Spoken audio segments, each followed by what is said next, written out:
The first birthday gift arrived exactly 1 year after we buried my grandmother. If you had told me something like that was possible, I would have laughed in your face. Now, I'm not so sure. My name is Daniel, and every birthday for the last 16 years, a package has appeared at my door. Always wrapped in the same plain brown paper. Always with my name written in my grandmother's unmistakable handwriting. Always signed with the same 2 words. Love, Grandma. The strange part? My grandmother died when I was 25. I helped lower her coffin into the ground. So explain that. Maybe you can. I know I still can't. My grandmother, Adune, was the kind of woman who made every place feel like home. She lived in Abeokuta for as long as I could remember, in an old family house with cracked cream-colored walls, a wide veranda, and a mango tree that seemed older than everyone in the neighborhood. Whenever school closed, my parents sent me there. Those were the happiest days of my childhood. She woke before sunrise, humming old Yoruba hymns while sweeping the compound. Her hands were rough from years of sewing, but they always felt soft whenever she held mine. She taught me things no one else thought to teach, how to tell when rain was coming just by looking at the clouds, how to write thank you letters by hand, because people forget phone calls, but they keep letters. She never let me leave empty-handed. Birthdays were her favorite. She never forgot one, even after I moved to Lagos, she called before anyone else. She died quietly. No dramatic last words. Just old age. Her arthritis had worsened for years, and eventually her heart simply gave up. The funeral filled the family compound with relatives from Ibadan, Abuja, Port Harcourt. Everyone cried. I remember standing beside the grave, half expecting someone to stop everything, to say there'd been a mistake, that she'd walk out with flowers still on her apron and ask why everyone was crying. She never did. A year later, I was living alone in a tiny apartment in Surulere. 1 bedroom, 1 fan that only worked when Napa felt kind. Birthdays didn't mean much anymore. I'd buy myself a bottle of malt and call my mother. That was enough. Or so I told myself. The morning I turned 26, I dragged myself upstairs after an exhausting night shift and noticed a brown paper package leaning against my front door. At first I assumed a neighbor's wrong delivery. Then I saw my name. Danielle Adebayo. Written in dark blue ink. My stomach tightened. I knew that handwriting. The looping D. The slight shake in the Y. I hadn't seen it in over a year. But I'd recognize it anywhere. The paper smelled faintly of lavender. Grandma had always loved lavender.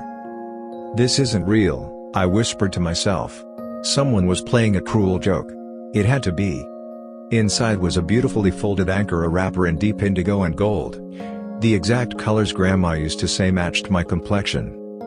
And a cream-colored envelope, just like the one she always bought. Inside, a handwritten note. Happy birthday, my Daniel. Stay warm. Stay focused. I'm proud of the man you're becoming. Love, Grandma. I don't remember sitting down. One moment I was standing, the next I was on the edge of my bed, crying harder than I had at her funeral. Maybe because it felt like I had lost her all over again. Or maybe because, for just one impossible second, it felt like she had come back. I called my mother and told her everything, the package, the handwriting, the note. She went quiet for a long moment, then sighed. Daniel. She's gone. You were there. Someone is doing this. But who? I don't know. Maybe one of your cousins. It isn't just the handwriting. It smells like her perfume. Silence. Then, softly. Grief can make ordinary things feel extraordinary. Maybe she was right. But grief couldn't explain the Ankara wrapper. It couldn't explain how someone knew exactly what Grandma would have chosen for me. The next birthday, I told myself I wasn't going to think about it. There had to be a logical explanation. A cousin, an old family friend, someone Grandma had asked before she died. So I left for work early, determined not to spend another day wondering about impossible things. Then my neighbor called. Daniel, there's another package outside your door. The same brown paper. It has your name on it. I hurried back and asked the security guard downstairs if he'd seen anyone. He scratched his head. I didn't see anybody. I've been at the gate all morning. Inside the package was a pair of cotton socks and a small wooden puzzle box. The same kind Grandma had once spent a whole rainy afternoon teaching me to open, laughing until tears filled her eyes at my frustration. "You'll never solve every puzzle quickly," she used to say. "But don't stop looking." The note inside read, "Another year older. Be patient with yourself. Some answers take time. Love, Grandma." Whoever was doing this knew things no one else should. Every birthday after that brought something else: a warm sweater the year I'd buried myself in overtime shifts, leather house slippers the exact week mine had fallen apart, though I'd told no one. Each gift seemed to arrive exactly when I needed it. And each one carried its own small lesson: carry your roots with pride, be patient, slow down, take care of yourself. On my 30th birthday, I finally went back to Abeokuta with a purpose. I knelt at her grave. "I don't know who's doing this," I whispered. "If it's someone keeping your memory alive, they're doing a good job." Then I stopped by the old post office she'd used for years.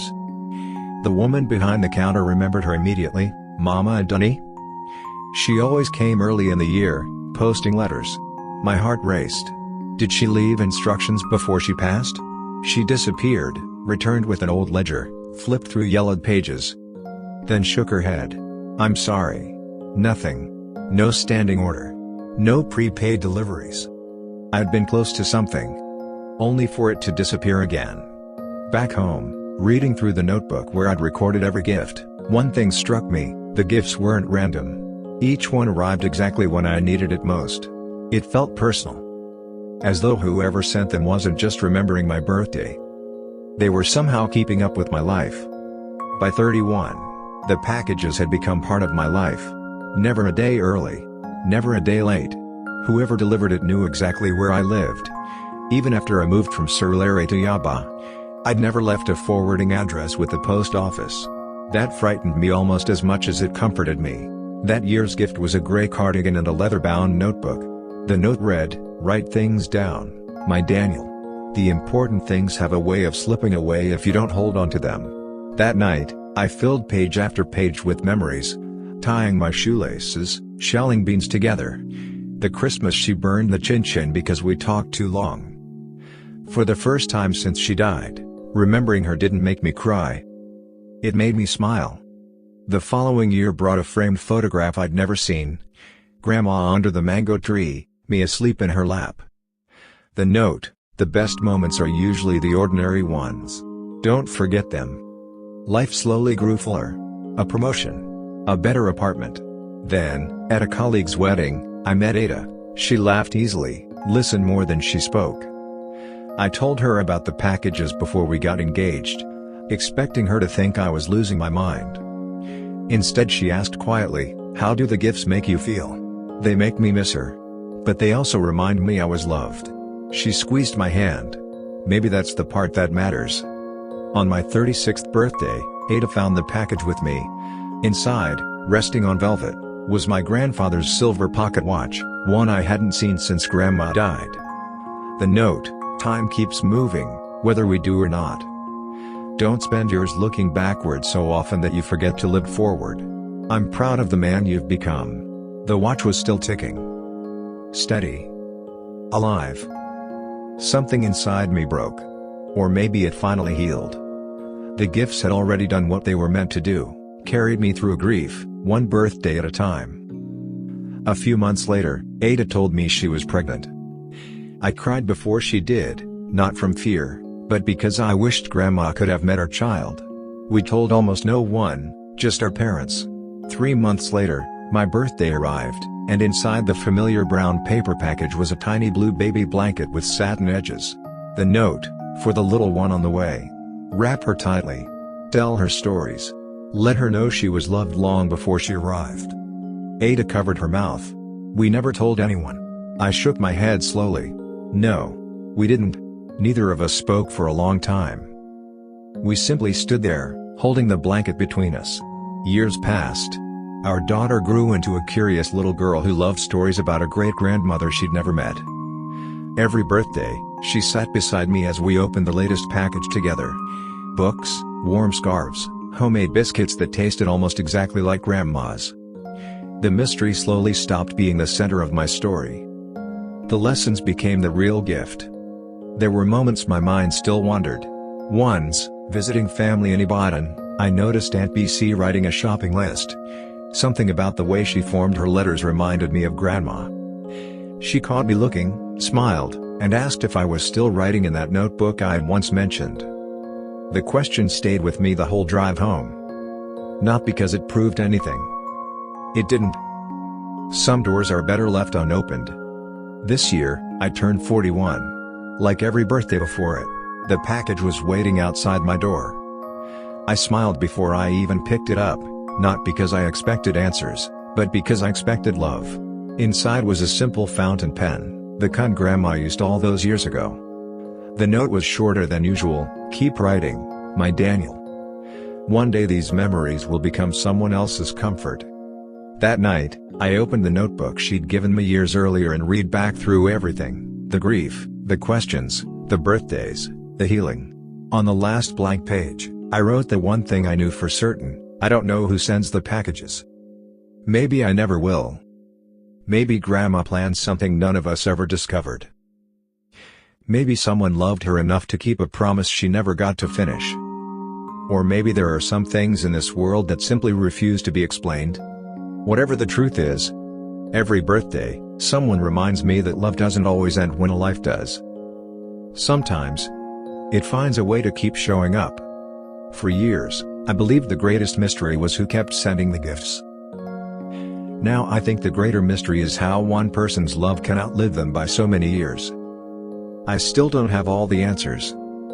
But every birthday, when I see that familiar brown paper package waiting at my door, I smile.